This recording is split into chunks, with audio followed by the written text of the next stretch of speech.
अस्सलाम वालेकुम, मैं हूं आपका मेज़बान Shabbir Kazmi. Welcome to our YouTube channel. हमारी इस वक्त की गुफ्तगू का मरकज़ पाकिस्तान स्टॉक एक्सचेंज की माली साल FY20 की कारकर्दगी है। इस रिपोर्ट की तैयारी में हमने बुनियादी तौर पे पाकिस्तान के leading brokerage house topline securities की रिपोर्ट से फ़ायदा उठाया है, जिसके मुताबिक पाकिस्तान स्टॉक एक्सचेंज का जो बेंचमार्क इंडेक्स है उसमें 2% का इजाफा हुआ है। अब बात ये होती है कि क्या 2% का इजाफा कोई काबिल ज़िक्र बात है या नहीं। मैं उन लोगों में से ताल्लुक़ रखता हूँ जो इस बात पे यकीन रखते हैं कि गिलास आधा भरा हुआ है, उस ग्रुप से नहीं जो कहता है कि गिलास आधा खाली है। तो मेरे हिसाब से पाकिस्तान स्टॉक एक्सचेंज के जो बेंचमार्क इंडेक्स है उसमें 2% का इजाफा भी बहुत काबिल रश्क इसलिए है कि अगर आप देखें कि जनवरी फरवरी के अराउंड कोरोना का कहानी आनी शुरू हो गई थी और उसके बाद लॉकडाउन शुरू हो गए थे, और मार्च के बाद से तो मुस्तकिल ही लॉकडाउन की कहानी चलती रही। तो 2% एक अच्छी कारकर्दगी है। इसके कहने के बावजूद मैं ये कहने में ज़रा सा भी नहीं हिचकिचाऊँगा कि मैं अगर पूरे साल की कारकर्दगी को देखूं तो मुझे एक फीलिंग और भी आती है कि पाकिस्तान में बाज़ वक्त पॉलिसी साज या पॉलिसी मेकिंग जो इंस्टीट्यूशंस हैं वो हमारी इकॉनमी को प्लंज करने या उसको नीचे गिराने या उसमें तकलीफ़ें पैदा करने में मसरूफ़ दिखाई देते हैं। और यही बात पाकिस्तान स्टॉक एक्सचेंज की परफॉर्मेंस के बारे में कहूँगा।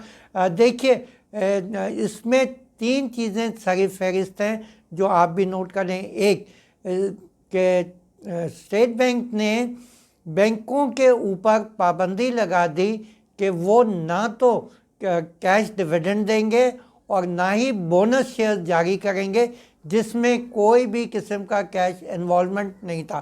फिर हमने देखा कि थर्ड क्वार्टर में 2 बड़े चीज़ें हुई कि हुकूमत ने सीमेंट मैन्युफैक्चरर्स को कार्टेल के तहत काम करने के इल्ज़ाम में उनके ऊपर जो है शो कॉज नोटिस इशू कर दिए।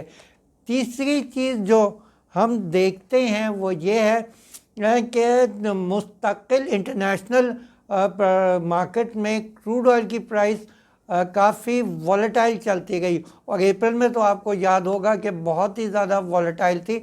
और उसकी वजह से पाकिस्तान के जो 3 सेक्टर्स हैं, exploration and production ENP, IPPs और पावर जनरेशन के दूसरी जो कंपनीज हैं वो, तो बुनियादी तौर पे ये हुआ।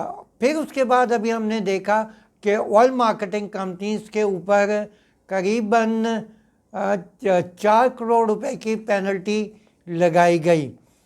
तो बुनियादी तौर पे जो मेरा पॉइंट ऑफ व्यू था कि कुछ लोग बज़ाहिर तो हमारी मईशत के मेहरबान दिखाई देते हैं, लेकिन वो मेहरबानी से ज़्यादा नामेहरबान रहते हैं और उनकी कोशिश ये होती है कि मार्केट किसी तरह से ऊपर ना जा सके।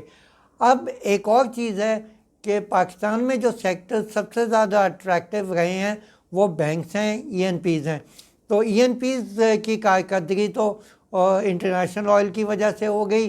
दूसरी तरफ मार्च से जून एंड तक स्टेट बैंक ने 625 बेसिस पॉइंट का इंटरेस्ट रेट में रिडक्शन किया, जिसकी वजह से बैंकों की अर्निंग जो है वो शदीद मुतासर होगी। अब लाजमी बात है, अभी जो हाफ ईयरली रिज़ल्ट आएंगे उसके हिसाब से पता चलेगा कि कितने बैंकों की इनकम किस हद तक नीचे चली गई। अब एक और चीज़ जिसके बारे में हम जिक्र करते हैं कि इस सारे अरसे के दरमियान, दैट मीन्स माली साल FY20 के दरमियान फॉरेनर्स की जो सेलिंग थी उसका हजम $277 मिलियन रहा। इसकी वजह यह है कि फॉरेनर्स की जिन जिन कंपनीज़ में इन्वेस्टमेंट है, पर्टिकुलरली ENPs, IPPs वगैरह वगैरह, वो कंपनियां हैं जिनका वन वे और दी अदर ताल्लुक जो है वो क्रूड ऑयल की प्राइस से है। क्रूड ऑयल की प्राइस जब नीचे गई तो इनकी अर्निंग्स भी इन कंपनी से गई, और जो फॉरेनर्स थे उन्होंने $277 मिलियन की सेलिंग की।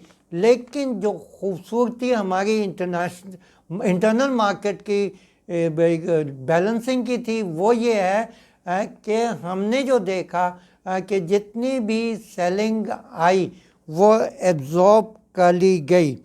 अब यहाँ पे एक चीज़ है कि वो लोग जिन्होंने सबसे ज़्यादा सेलिंग की वो बैंक्स और वह म्यूचुअल फंड थे, और इसके बरक्स जिन लोगों ने ख़रीदारी की वो इंडिविजुअल हाई नेटवर्थ इन्वेस्टर्स थे और इंश्योरेंस कंपनीज थी।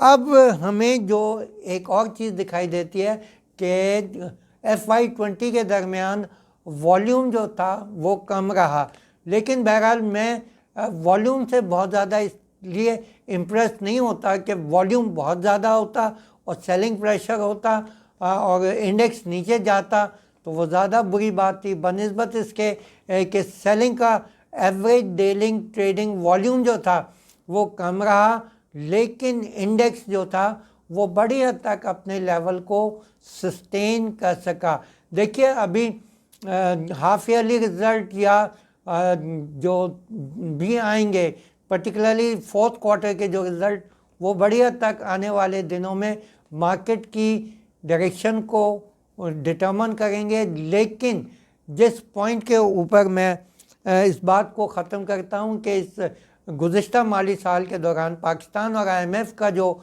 रिलेशनशिप था वो अच्छा रहा, जिसकी वजह से फिस्कल और करंट अकाउंट डेफिसिट की जो सूरत हाल थी उसमें काफ़ी बेहतरी पाई गई।